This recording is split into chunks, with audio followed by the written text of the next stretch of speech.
may have had.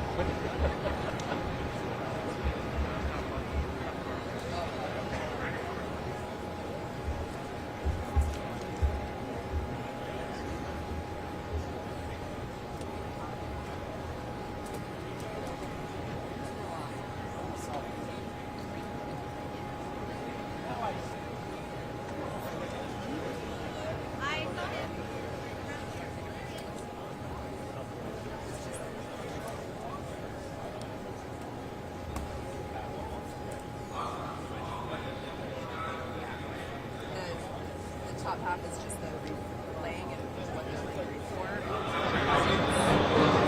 He's right there. Can you see? Is that what you just asked him for? Okay. Mike's running to get one.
Of a burn.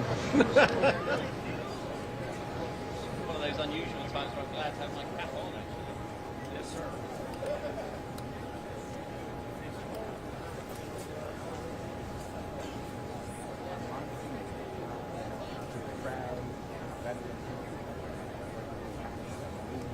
Okay, you get it all in already? Well, feeding it live. Okay, cool. So that's all on top of the feed before it started. Put it right there. I already wrote to Nat, it sounds of chaps. Well, I got the dance one too, but they weren't, I don't think they weren't playing that.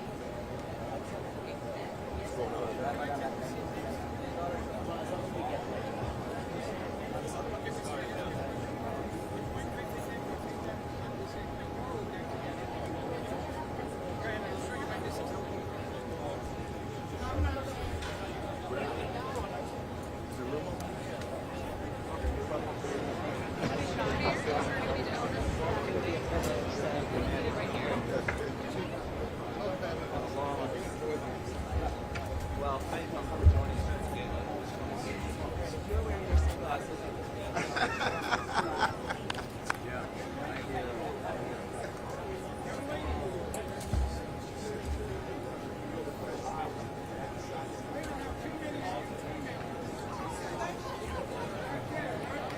Just no shaking of the podium, all right? Take fingers wherever they are. Shake the podium. John Diaz, slide over to your left. Thank you, sir. I'm like, I'm in the best spot. I just No, you're fine. You're fine, man. We're just Are messing you with okay if I'm you. I'm messing with you. I'm messing with you. I take the shaking of the bleachers very seriously. Well, again, we just Because playing you whenever guys. I'm like, I don't know, like, this is It's all right. I'm just playing the reporters. the talent. The talent. The talent. Correspondence.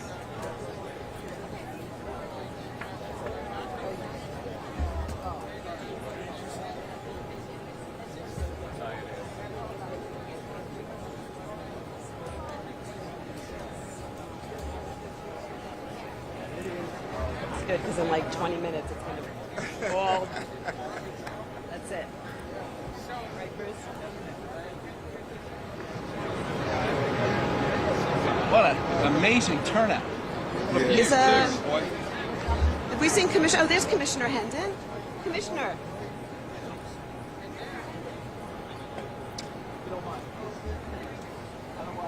If I forget it with you, it's Our okay. former crew member. Oh my God, there are two faces.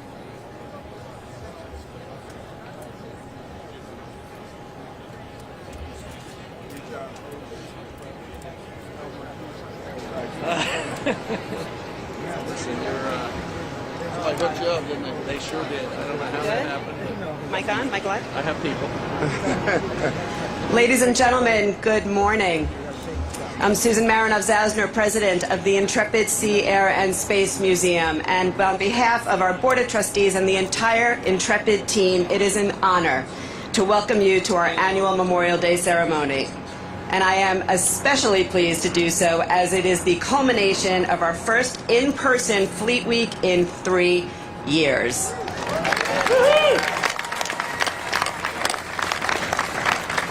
We extend always a very special greeting to those military personnel and veterans who are here with us today. We salute you for your commitment to the security of our nation and for protecting the freedoms that we enjoy in this country every day.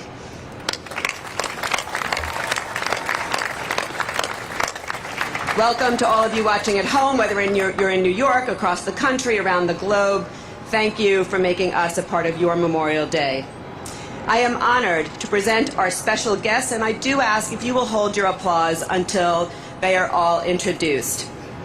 Command Chaplain, USS Bataan, Captain Wayne R. Hall. Vice Chairman of the Intrepid Museum, Mr. Mel Immergut. Co-Chairman of the Intrepid Museum, Mr. Bruce Mosler. Commanding General of Marine Forces Command, Lieutenant General Michael Langley. Chief of Staff to the Supreme Allied Commander, Vice Admiral Guy Robinson. The Commander of U.S. Fleet Forces Command, Admiral Darrell Caudle. The 110th Mayor of the City of New York, the Honorable Eric Adams. And the 57th Governor of the State of New York, the Honorable Kathy Hulkel.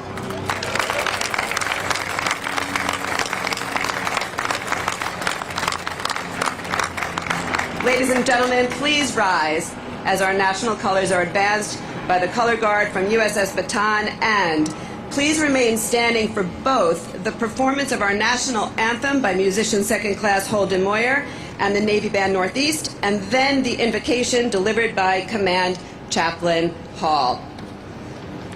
Present the colors.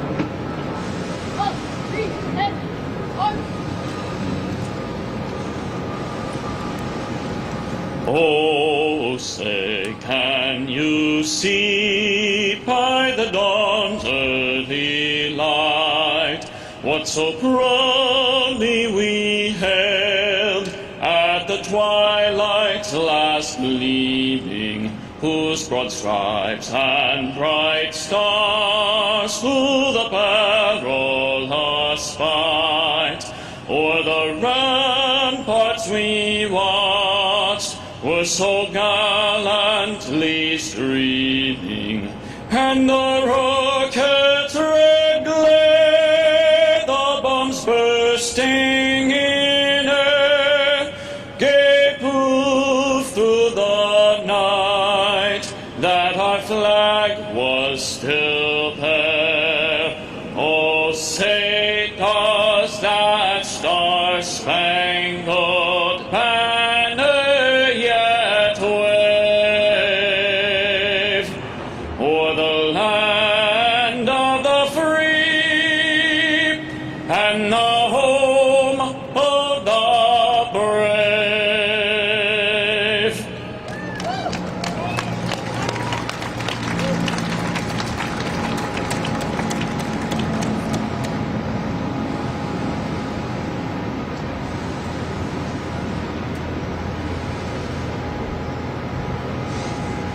Post the colors.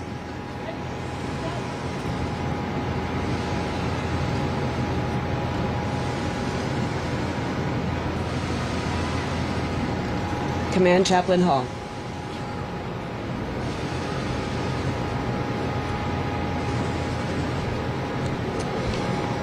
Good morning. Would you join me in prayer? Most gracious God, giver of life, we thank you for this beautiful, warm day that brings an end to an amazing return to Fleet Week in New York City. In a time when the news frequently focuses our eyes on those things in our world which divide us, it has indeed been a blessing to be able to gather together in the streets and establishments of this great city and to greet one another face to face and remember that those things which divide us can never overcome that which unites us.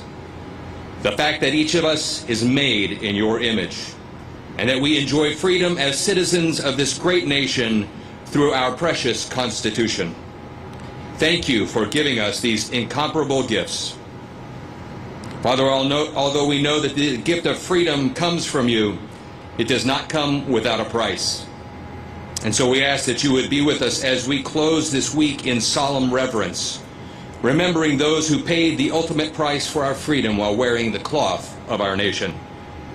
We are often reminded of the true and timeless words of Jesus when he said, "Greater love has no one than this, that someone laid down his life for his friends." May our time of remembrance on this day honor their sacrifice. May it bring a measure of comfort to those here and across our nation who feel their loss in deeply personal ways. And may it fuel our unity until we can one day know that fullest of peace which only comes from you. And it is in your holy name I pray. Amen. Amen. Thank you, Command Chaplain, for such an important and meaningful prayer. Please be seated. I am so pleased to recognize distinguished guests who have joined us this morning. And again, I do ask that you hold your applause. Commander of Navy Region Mid-Atlantic, who oversees all of the Fleet Week planning and execution, Rear Admiral Chip Rock. Commander, Coast Guard District 1, Rear Admiral John Mauger. Commissioner of the New York City Department of Veterans Affairs, James Hendon. And President of the Intrepid Former Crew Members Association, Mr. Stu Gelband.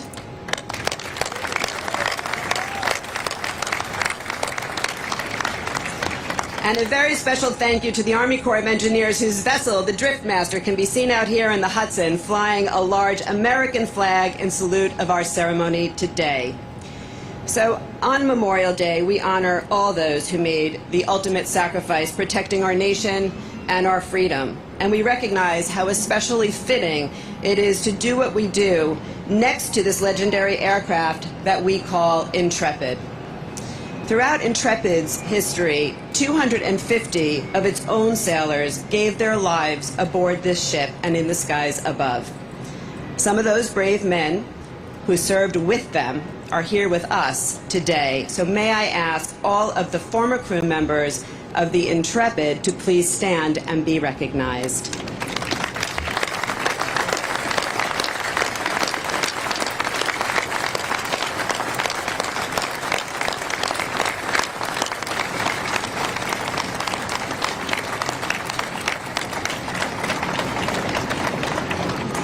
Intrepid in its time of active duty was remarkable, engaged in World War II, the Cold War, the Vietnam War, and the space race. It was decommissioned in 1974, became a museum in 1982, and was designated a National Historic Landmark in 1986. The ship continues to serve today.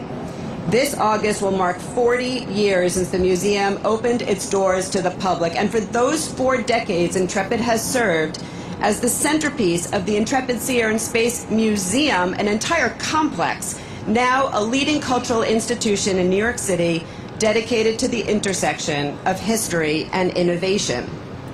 In a typical year, more than 1 million visitors from around the world come through our doors to be inspired by our one-of-a-kind artifacts, the amazing innovation and technology behind those displays, and compelling stories of bravery, service, and sacrifice of the individuals who served on board.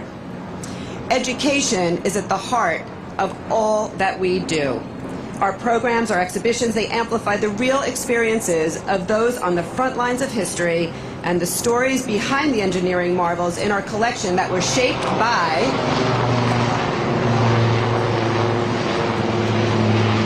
and in turn changed the course of world history. We utilize all these events and innovations in history as a springboard to meet today's needs and tomorrow's challenges. We reach more than 55,000 school children annually, the majority of whom are underserved, teaching STEM education programming. We provide sensory-sensitive programming for individuals with autism and cognitive disabilities, and we conduct accessible programming for those who are deaf and hard of hearing, blind and visually impaired, and for those who have dementia in their families. And in order to help break down barriers and make the museum accessible to all, we offer numerous opportunities to experience the museum free of charge. And for our cherished veterans and active duty military personnel, we deliver a myriad of impactful programs that provide a supportive museum experience for returning service members and veterans from all conflicts, particularly those with post-traumatic stress, with the aim of building community and easing the transition back home.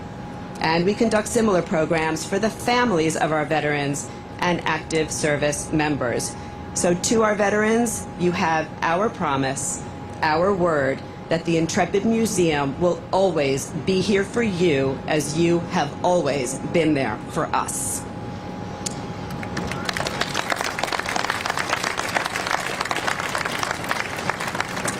Allow me now to introduce a great military leader. He joined the Royal Navy in 1986 as a warfare officer. His seagoing career has been primarily spent in frigates and destroyers, serving as a bridge watchkeeping officer, navigator, and then principal warfare officer. He's been fortunate to command 3 warships, including commanding the Edinburgh during the combat phase of the Second Gulf War. From 2015 through 2016, he was the Deputy Commander of United Kingdom Maritime Forces, the Royal Navy's High Readiness Battle Staff. In his most recent command assignment, he was Deputy Commander at Naval Striking and Support Forces NATO, a deployable joint battle staff whose primary role is the integration of high-end U.S. maritime capabilities into NATO operations. He became Chief of Staff at Headquarters Supreme Allied Command Transformation in July of 2021. Please welcome Vice Admiral Guy Robinson.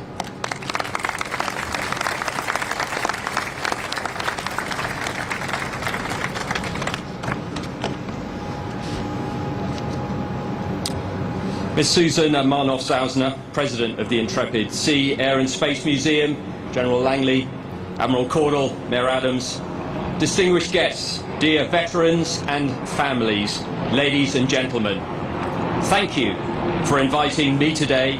I am deeply honoured to join you for this Memorial Day commemoration.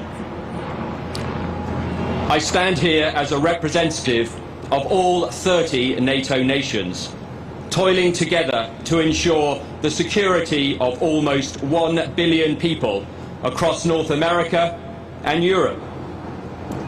I also represent one of NATO's 2 strategic commands and the only one on US soil, namely Allied Command Transformation in Norfolk, Virginia. I'm delighted to be here, surrounded by so much history at the Intrepid Sea, Air and Space Museum in its 40th anniversary. This ship could tell us of its exciting times evading kamikaze attacks in World War II, working alongside NATO allies in the Cold War, or fishing astronauts out of the sea. Or to name but one of its many aircraft, the whispered tales of the A-12 and its reconnaissance mission.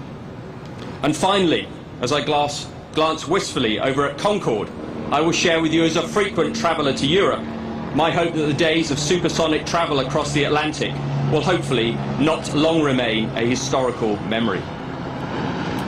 But seriously, this institution, by honouring the men and women who served in the armed forces, their sacrifices and those of their families, also plays a vital role in educating children and the public about history and innovation.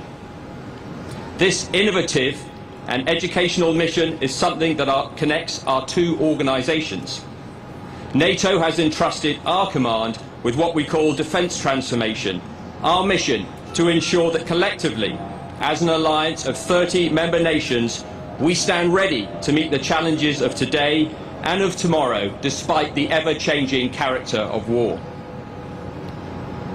100 years ago on this day, the Lincoln Memorial was officially dedicated, celebrating a man whose life, death and words are so closely intertwined with Memorial Day. We acknowledge today the extraordinary sacrifices of those who have died to preserve our freedoms and our values, to guard against the amnesia of future generations, or to quote President Franklin Roosevelt, those who have long enjoyed such privileges as we enjoy, forget in time that men have died to win them. To those who attempted to dismiss the importance of remembering the lessons of history, I say look to the east, where one nation is trying to deny another its independence and even its own history. This is why I also pay tribute to the incredible efforts of the Ukrainian armed forces and the unwavering patriotism and courage of the Ukrainian people and their leaders who have inspired so many across the world.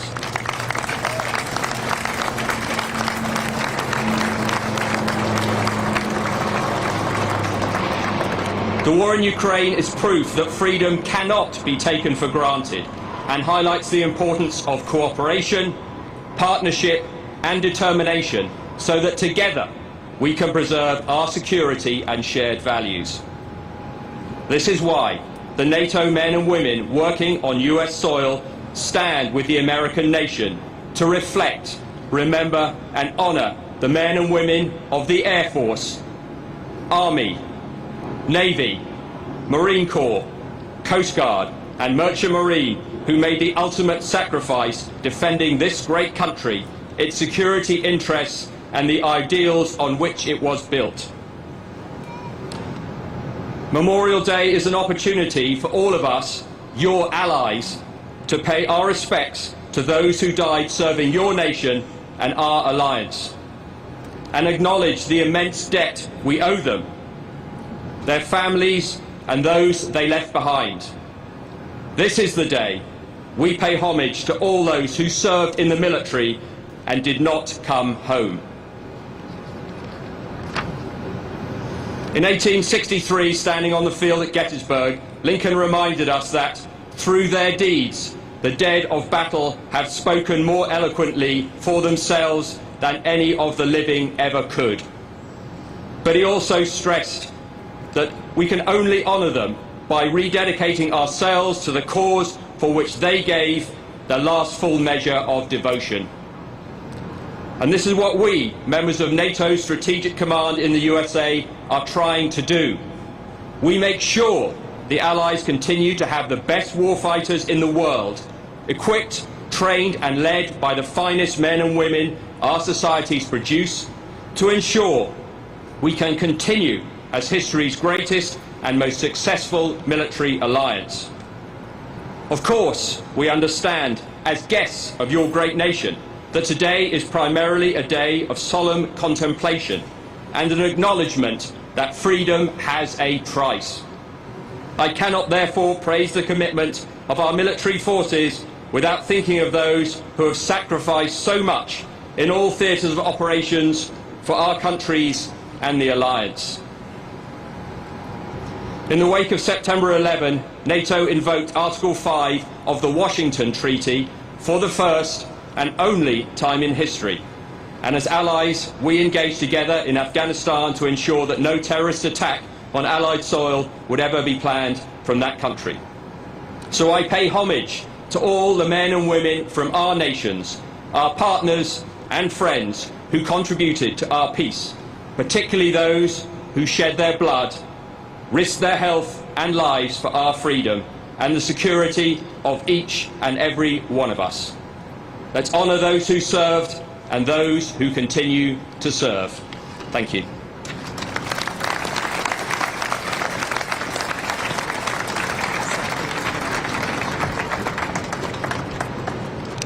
Admiral Robinson, thank you so much. Thank you for those critical words and for your nation's unbreakable and important alliance.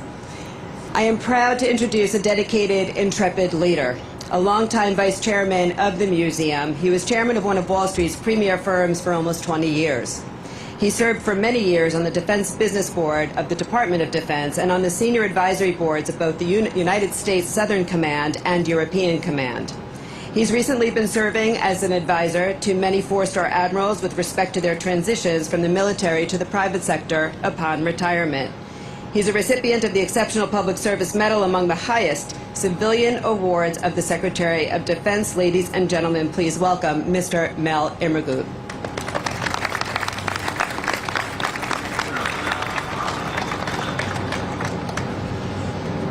Memorial Day is our annual holiday for remembering those who have died while serving their country as members of our armed forces.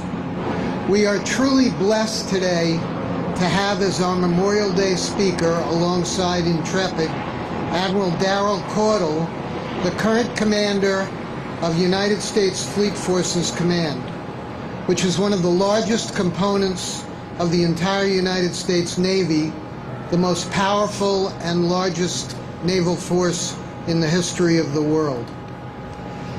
A few years ago, we began having an important representative of one of our allied naval forces as a guest on Memorial Day. We started with the Minister of Defense of Colombia, followed by the head of the Canadian Navy, and then Deputy Supreme Allied Commander Transformation of NATO from Germany. Admiral Robinson, we're delighted to add you to that distinguished list. How appropriate this time of the central importance of NATO to have you as our allied participant in our ceremony. Thank you very much for joining us today. National security concerns obviously preoccupy every citizen of the United States now. The situation in Ukraine, as Admiral Robinson mentioned, and with Russia, heightened anxiety to a level not seen since September 11th. Adding aggressive activity by China to that, and the usual issues with Iran and North Korea, make our military as important now as it has been at any time in our history.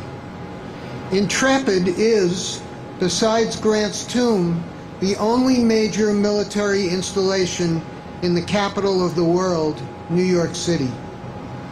Memorial Day is our most solemn day, commemorating as it does those who have made the ultimate sacrifice in defending our country.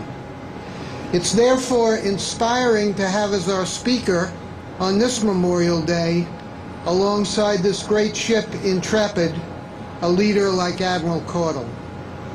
He's truly extraordinary. A native of Winston-Salem, North Carolina, he has 2 master's degrees in physics, a PhD in organizational leadership, and is the current commander of United States Fleet Forces Command based in Norfolk, Virginia. In that role, he mans, trains, and equips over 125 ships, 1,000 aircraft, and more than 100,000 active duty servicemen and government employees. As commander of fleet forces, he's responsible for providing combat-ready forces to our numbered fleets and combatant commanders around the globe in support of United States national security interests. He is also responsible for the Navy's participation in Fleet Week and has been terrifically helpful in that capacity to Intrepid. Admiral Caudle is a submariner by background. In that capacity, he's held numerous command positions on submarines, as well as commanding the entire U.S. submarine force and NATO's Allied Submarine Command. He is regarded as one of the most imaginative and accomplished officers in the Navy. Admiral Caudle, we've had no Fleet Week for too long. COVID robbed us of that. We didn't have Kearsarge or Iwo Jima or New York to inspire us. But Fleet Week is definitely back. How appropriate to have thousands of sailors and Marines and Bataan here to lead us in our Day of Remembrance in New York. Thank you for your extremely enthusiastic leadership role in making that happen. Bataan's job is to deliver Marines and sailors to the battle from sea to the battle on shore. We're also honored to have with us today as our senior U.S. Marine Corps representative, Lieutenant General Michael Langley, the current United States Marine Corps Forces Commander. And a little secret, we invited General Langley, if he can do it, next Memorial Day to be our keynote speaker, succeeding Admiral Caudle. Putting you on the spot, General.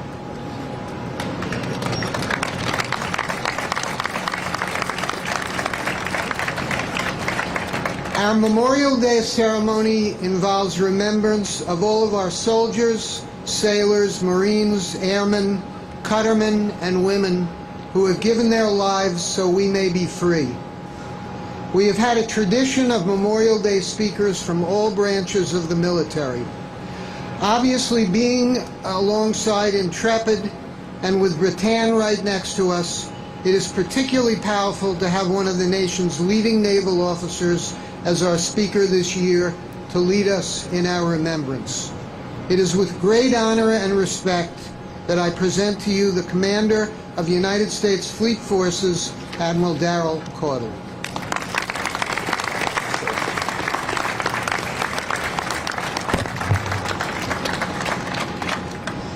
Well, good morning, everyone. Good morning. Thanks, Mel, for the introduction. If it wasn't so hot, you would have seen me blush. I mean, my goodness. And I can tell you for a fact that, you know, while I'm great friends with General Mike Langley over here, I don't know that I'm going to give this spot up so easily. I may have a say in that. But and if it is warm out today, and for the folks that, you know, maybe don't have the perspective from the cameras, it's because we're getting a lee here, but sitting in between about a combined 150,000 tons of U.S. Navy hardware. So let's give it up. Got the Intrepid, Bataan. So what an incredible backdrop. You know, about 157 years ago, in the aftermath of America's bloodiest war, the Civil War, a war not only for the future course, but for the very soul of the nation, families and communities grieved the loss of more than 620,000 military deaths. As the years passed, Americans far and wide had begun holding springtime tributes to the fallen, decorating their graves with flowers and reciting prayers. And then in 1868, John Logan, the Commander-in-Chief of the Grand Army of the Republic, an organization of veterans of the Union Army, chose May 30th as Decoration Day, a nationwide day of remembrance of the fallen. On that first Decoration Day, back in 1868, President James Garfield made a speech at Arlington National Cemetery, and he began with these words: "I am oppressed with a sense of the impropriety of uttering words on this occasion. If silence is ever golden, it must be here, beside the graves of 15,000 men whose lives were more significant than speech, whose death was a poem, the music of which can never be sung." With each conflict since, whether upon these shores or on distant battlefields, this day has come to memorialize all of those who have selflessly laid their lives down upon the altar of freedom. And so it's a great honor and privilege for me to represent all 6 branches of our armed forces on Memorial Day here at the Intrepid Museum. On behalf of our nation's service members, I want to thank each and every one of you and all of those around the world whose staunch dedication, tireless devotion, and endless support provide us a stable foundation we as American warfighters need to defend this great nation. So to Ms. Susan Marinel Zalzner, Mr. Bruce Mosler, and Mr. Mel Emergut, and the entire Intrepid Museum team, thank you for inviting me to speak and participate in today's ceremony. And thank you for your unwavering efforts in honoring our nation's heroes and inspiring generations of Americans. Also to Mayor Adams and the Governor, to the patriotic people of New York City and the entire state, thank you for the extraordinary hospitality during Fleet Week and for so graciously sharing this wonderful city with the men and women who wear the cloth of our nation. It is because of people like you and cities like this that our Army, Navy, Air Force, Marine Corps, Space Force, and Coast Guard are the most formidable integrated combat team the world has ever known.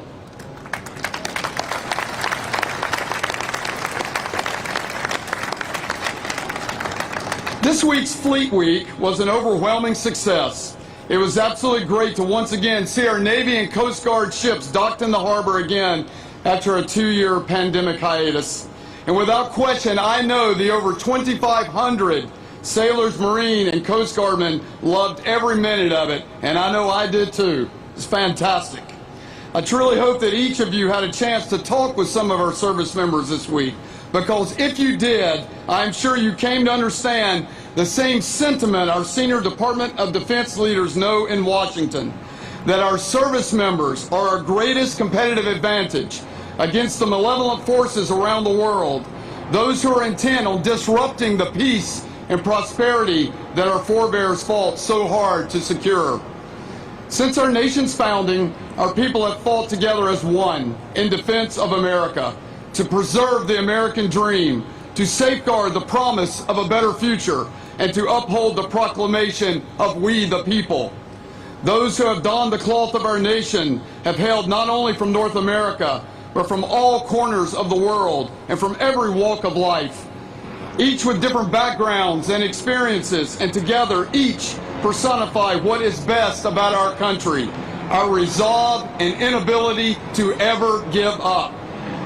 It is important to understand that service members are not simply born, they are forged by their commitment of service through sacrifice, forged by the brotherhood and sisterhoods and the bonds that are created, forged by the values and legacy of their services.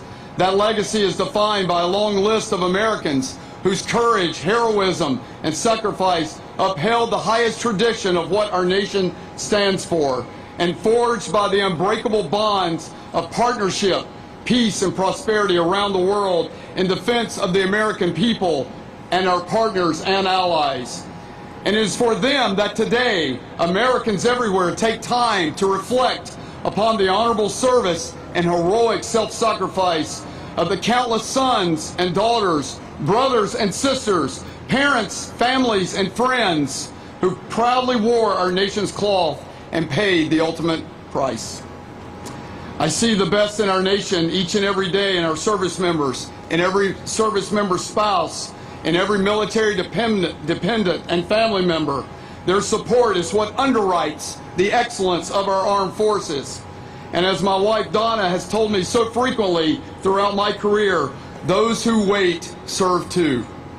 This day allows us to reflect on the countless family members who have waited endless days for the return of their loved ones, only to learn in despair, as Abraham Lincoln described in Gettysburg, that they had given the last full measure of devotion. And so in closing, I would like to leave you with a few more words from President Lincoln, which I believe gets to the heart and soul of Memorial Day. Honor to the soldier and to the sailor everywhere who bravely bears his country's calls. Honor to the citizen who cares for his brother in this field and who serves as best as he can the same cause. Honor to him, only less to him, who braves for the common good the storms of heaven and the storms of battle. May God bless all of those who have laid down their lives in the service of this great nation, and to their families who shared so selflessly their loved ones with us all. May God bless our soldiers, sailors, airmen, Marines, guardsmen, guardians, and veterans everywhere, and may God bless this wonderful nation and all of those who we serve to protect. Thank you.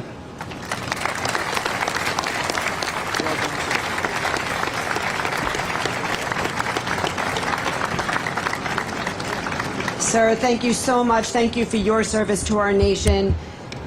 We are so very grateful.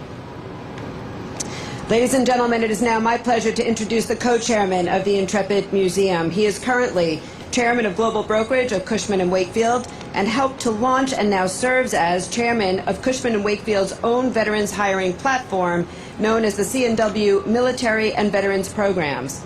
He served as chairman of the Business Executives for National Security from 2011 through 2017, and today he still serves as chairman emeritus on its executive committee. He's the interim chair of Iraq and Afghanistan Veterans of America and serves among countless other civic and charitable organizations. Please welcome Mr. Bruce Mosler.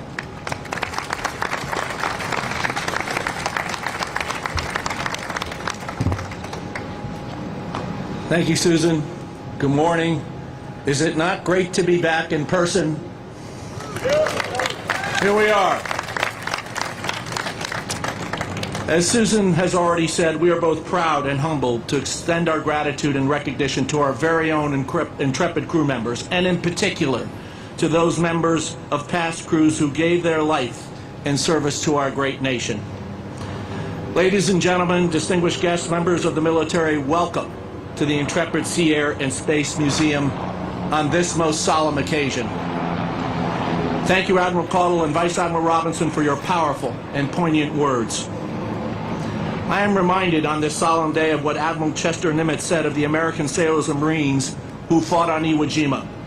As you know, one of the hardest fought battles in American history. He said, uncommon valor was a common virtue. I am confident I speak for all of us here today in saying that on this sacred holiday, on these hallowed decks, which itself represents all the ships and service men and women who in times of danger to our nations and our people have displayed that uncommon valor, who have stepped forward and have said, in our hour of need, send me, I will go, who have protected our shores, our people, our freedoms, and our nation, in particular, to be here among so many who have served and so many who are still serving today, it is an honor. We pause to remember the legacy of service and sacrifice, because to be here is a stark reminder that freedom comes at a heavy cost. We owe you, the half of the 1% who have so generously stepped up over the years, a deep debt of gratitude. Last October, about 7 months ago, marked the 20th anniversary of the onset of military operations in Afghanistan in response to September 11th, a date that will live in infamy throughout this great city and indeed our nation. That conflict concluded last year as we exited the longest war, as I mentioned, in our nation's history. Thousands of brave American men and women, along with our Afghan allies and coalition troops, served in these 20 years of conflict. Many of them served for as long as the soldiers of the greatest generation who fought during World War II. These veterans indeed represent the next great generation, and they, like all our veterans, have paid a tremendous price in their fight for our country, and they are due our nation's eternal thanks. Great as their service has been, I'm here to tell you that a mere thank you for your service is not enough. We can and we must do more. We must provide the best of health care, and we must also recognize the tremendous benefit that our veterans can provide to the civilian workforce. The skills learned, the disciplines acquired, the leadership demonstrated in military service make our veterans invaluable to the building and rebuilding of our nation's infrastructure. I have seen this firsthand over and over through Cushman & Wakefield's Military and Veterans Program. We are blessed to employ thousands of veterans, and not, I hasten to add, for charitable purposes, but rather because they make for a better organization. And by the way, they typically outperform their peers, and they lead by example. Bottom line, ladies and gentlemen, it is a formula for success for your business. So I'm here to say, employ our vets.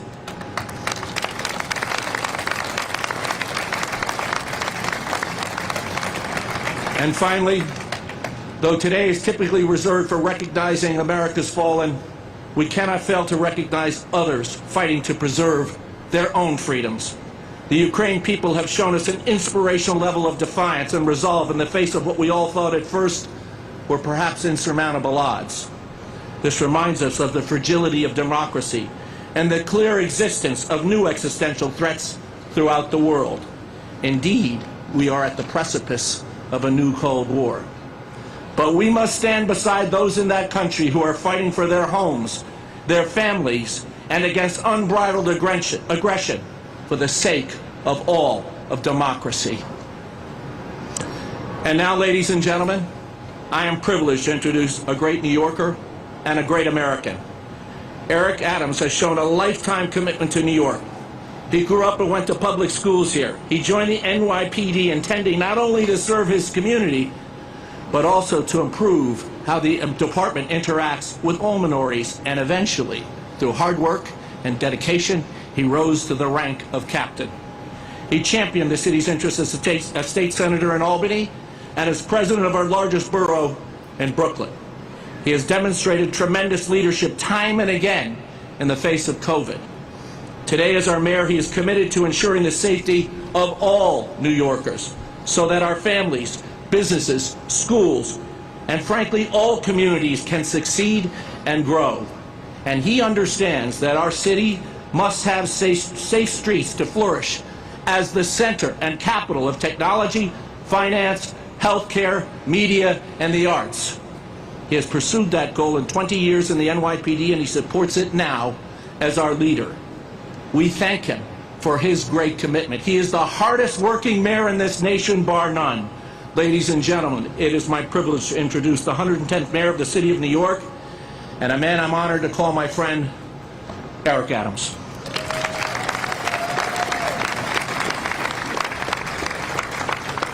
Thank you so much, Bruce, and I'm honored to be here with the governor of the state of New York, Kathy Hulkel.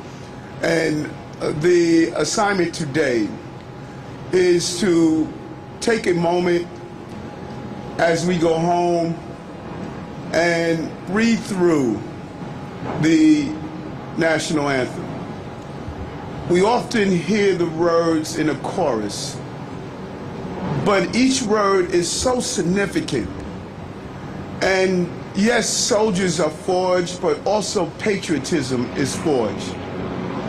Our young people don't know the rich history of the men and women who allow us to sit under the tree of freedom because they watered that tree with their blood.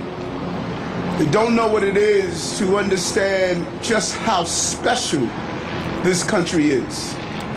Yes, we have challenges, and I like to believe that we are a symbol of what the Intrepid is to the entire fleet. Under attack during Pearl Harbor by sea and air, continued to forge ahead regardless of the difficulties that it was facing, continued to show the resiliency of what our Navy and our 5 other armed forces represent. We too are that. This is a Pearl Harbor moment. As our national anthem states, bomb burst in air gave proof through the night that our flag was still there. We're not only talking about physical bombs. We're talking about the bombs of uncertainty, of crisis, of turmoil, of uprising. The bombs that can have an impact on how we feel. Just as Pearl Harbor was a significant moment, so too was September 11th, a few miles from here as we watch our center of trade collapse. We reflect on 9/11 and the number of lives we lost, but I reflect on 9/12. We got up. New Yorkers continued to build. We were the symbol in the epicenter of a terrorist act that could have crippled any other nation, but not us. We continue to thrive. And now we're faced with a new challenge called COVID. It's not terrorism, but it brought terror. We lost loved ones and family members to the uncertainty if they will ever return from a hospital. Our economy took a devastating dive. Many people lost their homes and businesses. The uncertainty hovered over our entire nation. But just as then, we are here now. We will survive. We will survive not only who we have that represent us during foreign wars, but during local uprising. The men and women of the military, law enforcement communities across this country. The prerequisite to our prosperity is public safety and justice. They go together. It is a symbol of who we are as a country. And I told the visitors to Gracie Mansion during Fleet Week, I want to leave with you something special about this country. It's the only country on the globe where dream is attached to our name. There's no German dream. There's no French dream. There's no Polish dream. But darn it, there's an American dream. This is where dreams are made and built. And we have to always protect that dream. We protect that dream with the men and women who defend this soil. And I know, I've visited other places. I've seen other governments. I've seen other militaries. And I'm clear every morning, there's no place I would rather be than the United States of America. And so I pledge my allegiance to the flag of the United States of America, for which we stand, one nation, under God, indivisible. That's who we are. That's who we will always be. I thank the men and women of the military for protecting that dream, and we must protect it as Americans. God bless New York. God bless America. God bless you. Thank you very much.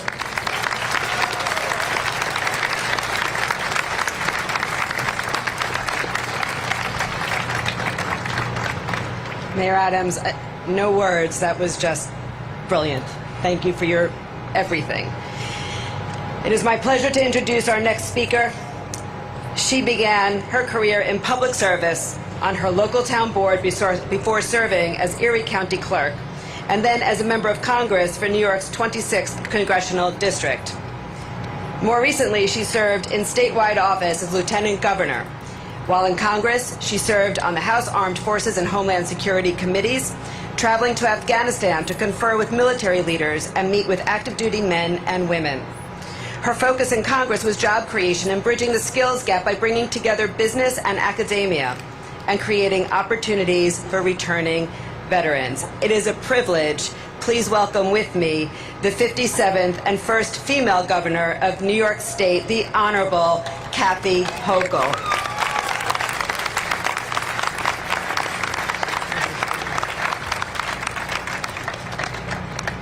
Good morning. Morning. I have a feeling that I'm standing between you and cooler environment. But as I stand here, not wanting to miss this moment to show my gratitude to true leaders, and I'm reflecting on the speakers we heard here, the high-ranking officials in our military, our great mayor, Eric Adams. Some people noticed they hadn't seen a governor and the mayor on the same stage for this event. So we're here to make history. Continue to make history through collaboration. Because when you join the military, you put your ego aside. You put your political persuasion aside. You put your geographic influences aside. And you become one powerful unit where the #1 objective is to protect your beloved homeland. I believe that all of us as Americans, and certainly those in public office, have that same capacity in our hearts to learn from the examples of our military that goes way back to the early days of our founding fathers. I reflect on the conflict in Ukraine and think about the courage of the early patriots who stood up against domination from Great Britain. It was a fight that no one thought they could win. But they did. That is part of our DNA as Americans, that we share the love of that and the influence of that to our brothers and sisters who are fighting oppression in Ukraine today. And I stand here as someone joined by my husband. You didn't know that you also had New York's first gentleman. Okay, my husband, Bill Hulkel. But I want to point him out because he is the son of a World War II veteran. And on our den wall, is a replica of the map that after he landed at Omaha Beach, the path he followed to liberate people throughout Europe. That is something I see every single day when I'm back home in Buffalo. But when I'm also back home in Buffalo, I don't have the Intrepid, I don't have the scale of these incredible ships and their history of resilience and fighting back. But there are two ships as part of the Buffalo Naval Park. One is the Little Rock, one is the Sullivan. The Sullivan is named after 5 brothers who lost their lives fighting for our country at the same time. Can you imagine the pain of that mother getting that message that she lost her 5 beloved sons? I'll never forget that as I go by there frequently. Nor can we ever forget the sacrifice of those, some who put on a uniform voluntarily, as our armed forces are today, and others at a time when people are questioning whether or not they should serve, and I'm referring to our Vietnam era veterans. And if you served during Vietnam, I want to see your hands right now, because we had too many who did not come home to the welcome they deserved. And that is a mark on our history, a negative mark, because I had 4 uncles serving during Vietnam. And we watched the evening news wondering if they'd be shown being transported in a helicopter. They all made it home, but so many of their friends and others did not. But what the biggest stain on our history is that they were told when they came back home from Vietnam, do not wear your uniform as you come through the airport in San Francisco, because someone may attack you and threaten you and harass you for putting on that uniform.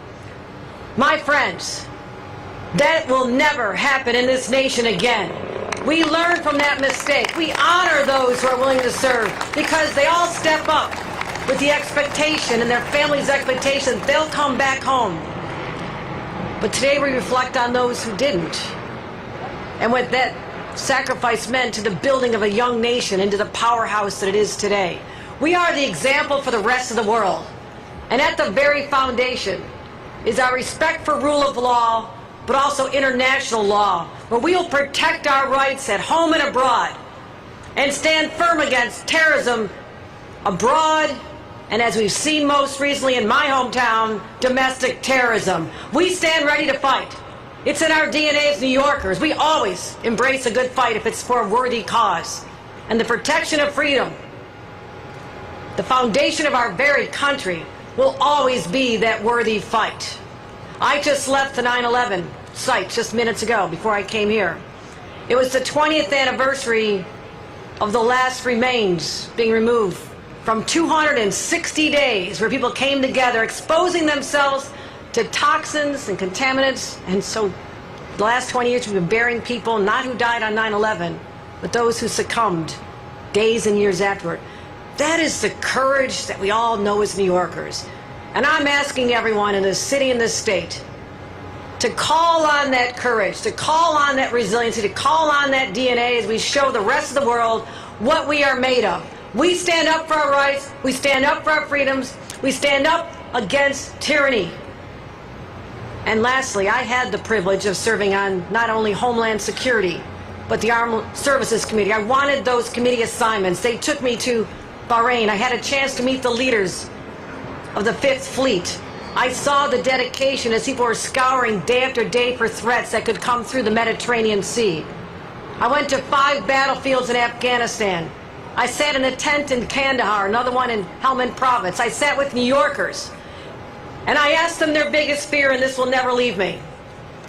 I assumed it was the fear of the Taliban, just off in the distant hills, that they could lose their lives. Their biggest fear was coming back to New York and not having a job and ending up homeless like too many did during that conflict. My friends, we will always embrace those who served and those who have special needs when they come back, especially those who have PTSD, something we need to talk about more and understand that you do 1, 2, 3, 4 tours of duty, you will not be the same person. We are here to help you heal. We're here to help you get those jobs. We're here to help with education, supportive housing, because you may not have lost your life, but you may have lost a little piece of something. And it's our responsibility as Americans and New Yorkers to help put that back together. That is our commitment on this Memorial Day 2022, and I welcome you all back to this beautiful reminder of why we love this country so much. Thank you.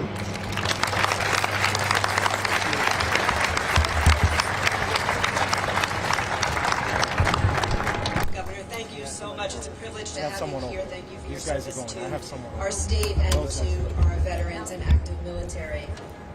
Ladies and gentlemen, we will now continue with the solemn tradition of this museum.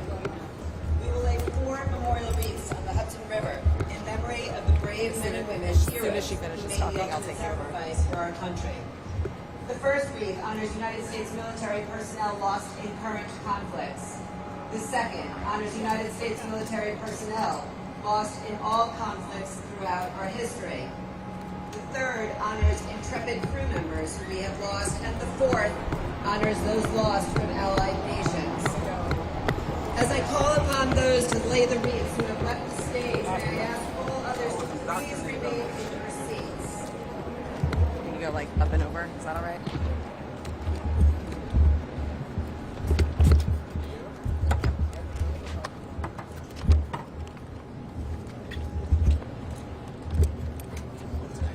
Just get right here. That's the last spot.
Any press you want to see overhead shot can hit the tower.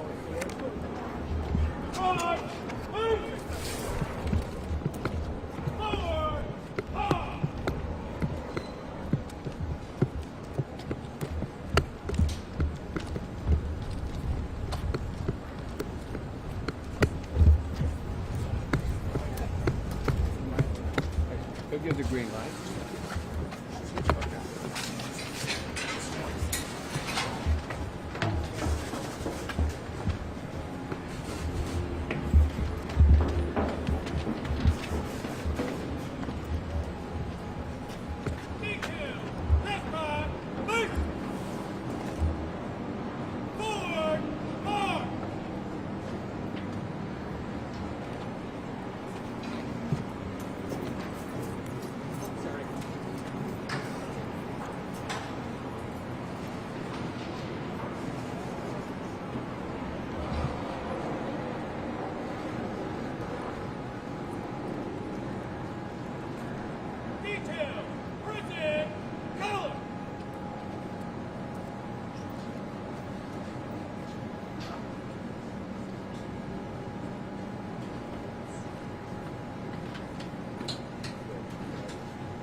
Keep coming, keep coming. All around the flag. Keep coming.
It means just what Susan Marinoff said.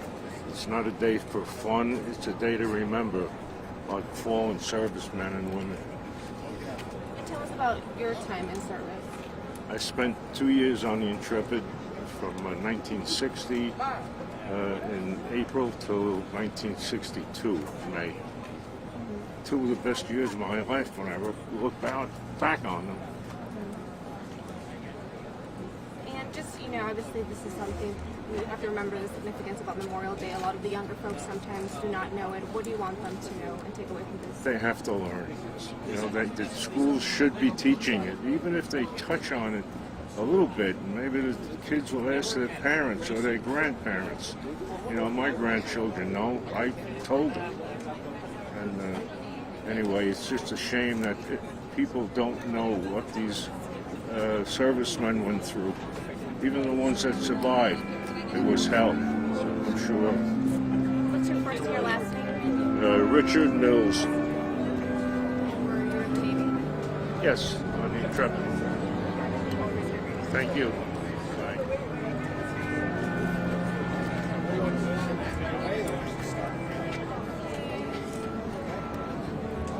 Bye.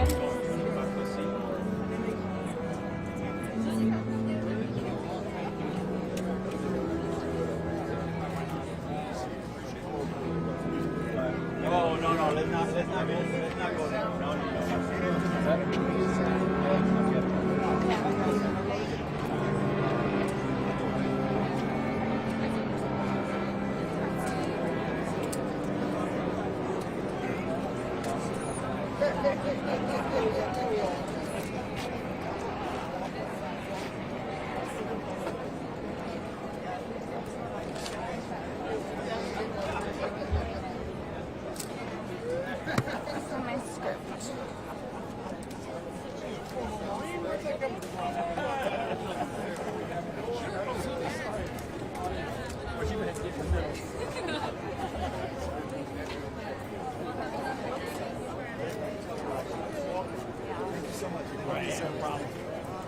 You guys have a good day.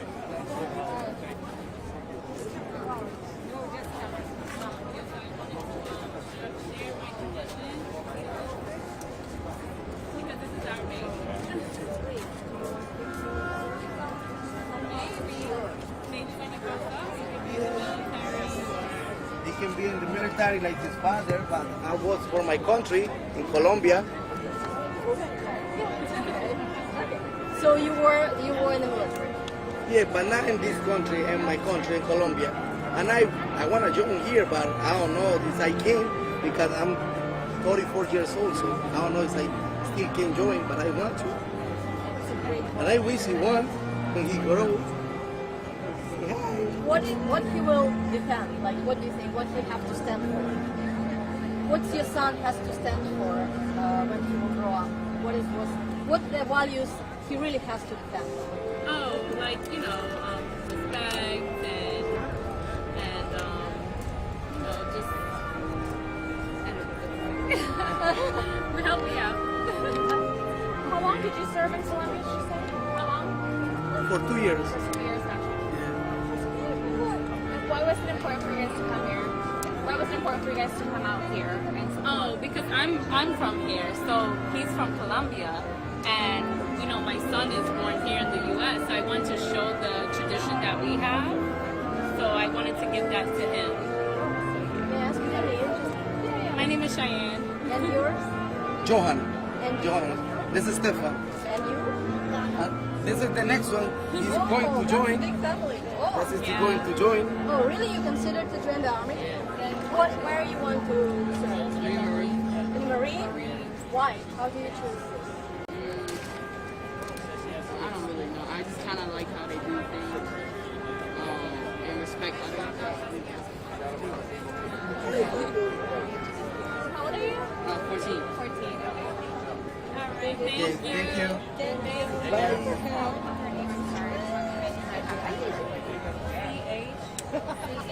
Bye. L-O-A-E-N. You guys live here? Yes, I live in, well, I live in Queens.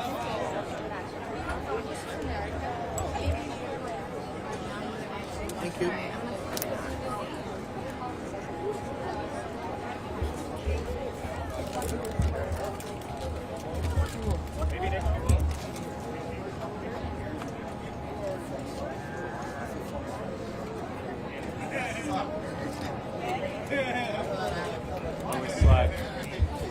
right down to the end over here. And we'll do another one of these.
Yeah.